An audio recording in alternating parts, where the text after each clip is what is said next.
The early bird. On the island of Sodor, all of the engines on Sir Topham Hatt's railway are busy. Gordon pulls the express. Percy delivers the mail. And Thomas puffs and shoves cheerfully on his branch line. One morning, Thomas's fireman fanned his firebox ready for work. Thomas saw that his best friend Percy wasn't there. Good morning, James. Have you seen Percy? No, I have too much to do to see Percy. Then, Sir Topham Hatt arrived. Thomas, Percy has popped a piston. He has to go to the steamworks to be fixed. Percy won't be able to deliver the mail tomorrow morning. You must do it for him. Thomas was excited. He had never delivered the mail before. Are you sure about that? He tooted his whistle loudly. Yes, sir. I've always wanted to deliver the mail. Make sure you do a good job, Thomas. Of course I will, sir. Don't worry, sir. Then Thomas puffed proudly away to his branch line. Thomas stopped at a crossing. Gordon was there. Percy is being fixed. Tomorrow, I'm going to deliver the mail run for him. Percy's mail run? Have you asked Percy how to do it? Don't worry, Gordon. I know all about delivering the mail. Do you indeed? Then the gate opened, and Thomas puffed quickly away.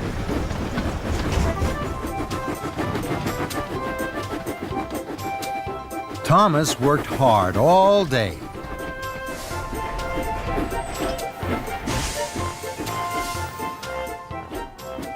That night, he went to see Percy at the steamworks.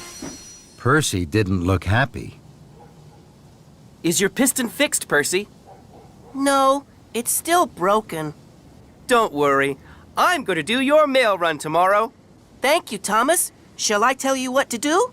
I know what to do, Percy. Now, I have to go to sleep. I shall be up very early. Well, if you're sure, Thomas. Very sure, Percy. I have to go back to Tidmouth now. I need lots of sleep. Goodbye. Percy watched as Thomas chuffed away.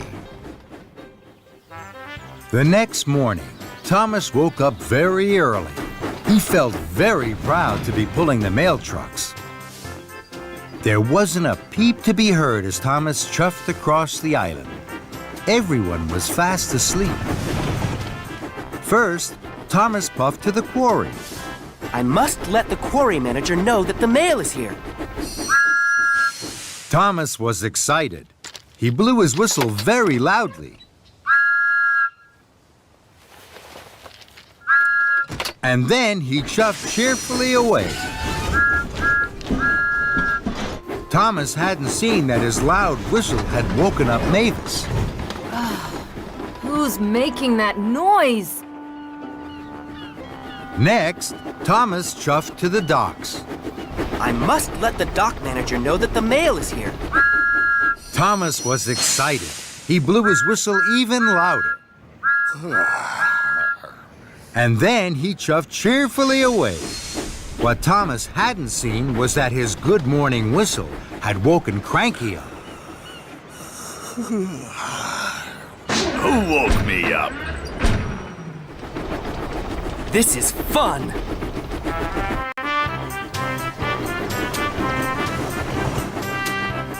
Lastly, Thomas steamed into the steamworks. I must let the steamworks manager know that the mail is here. Thomas was so excited, he blew his whistle louder than ever. And then he huffed happily away. What Thomas hadn't seen was that he had woken Victor and Kevin up. Oh, what's that noise, boss? Who knows, Kevin? Who knows? Some early bird. Thomas worked hard all morning. Everywhere Thomas went, he blew his whistle loudly.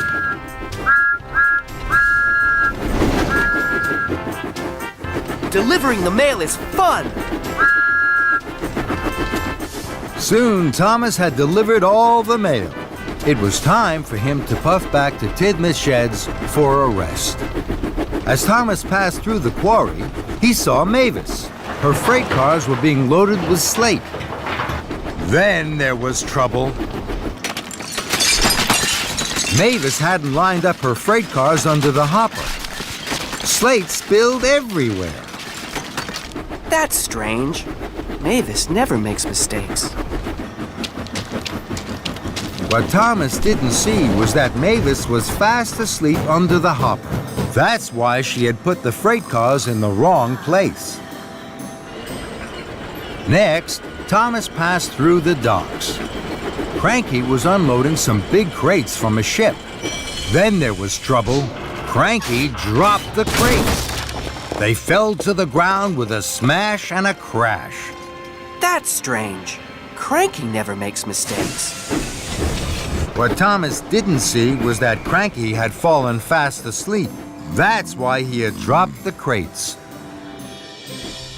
Thomas pulled into Tidmouth Sheds. He wanted to tell Percy all about the mail delivery, but Percy wasn't there.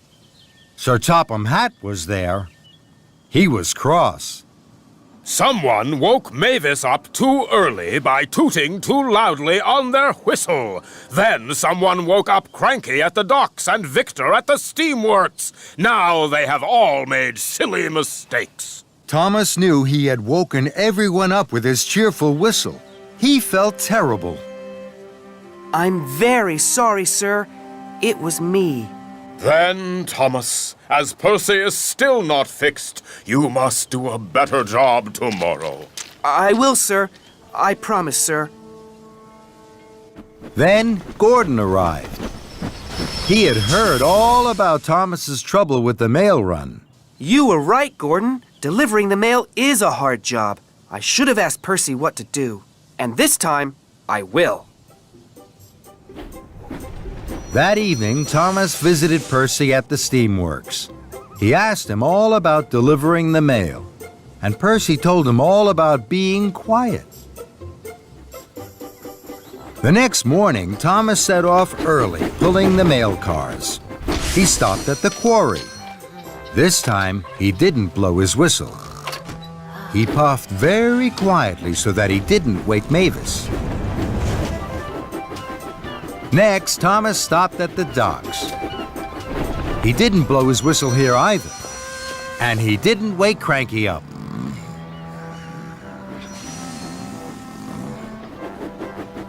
Lastly, Thomas puffed into the steamworks. He dropped off the mail, and he didn't blow his whistle once. Victor stayed fast asleep. But Percy had woken up early to see his best friend Thomas. Well done, Thomas. You did everything right. Thank you, Percy. Now I know the most important thing about delivering the mail. You have to do it quietly. Percy was so happy for his friend that he wanted to toot out loud. Then he looked at Thomas. Thomas had fallen fast asleep. Sleep well, Thomas. And Thomas snored the sleep of an engine who had done a very good job.